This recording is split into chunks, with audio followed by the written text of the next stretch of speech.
অনেক অনেক বছর পর এটলাস আমাদের বাংলাদেশ টপ ওয়ান কিন্তু ফেস রিভিল করেই দিল। যারা যারা অপেক্ষায় ছিলেন বাংলাদেশ টপ ওয়ানের সবার ফেস রিভিল কবে করছে, অলরেডি বাংলাদেশ টপ ওয়ানের ফেস রিভিল এবং বাংলাদেশ টপ ওয়ানের পুরো স্কোয়াডের ফেস রিভিল কিন্তু করে ফেলেছে।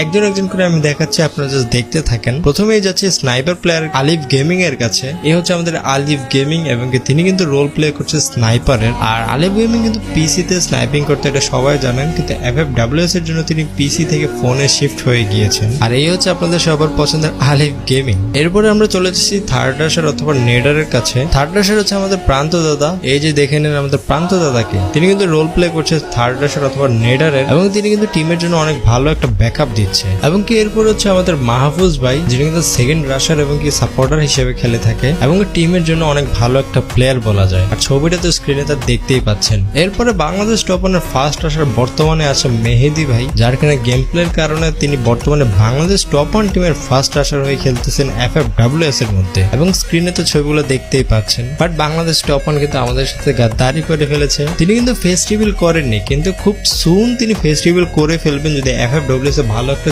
জায়গা করে নিতে পারেন তিনি। Best of luck Bangladesh top one টিমের জন্য, তারা যেন ভালো একটা পারফরমেন্স দেখাতে পারে আমাদের সবাইকে।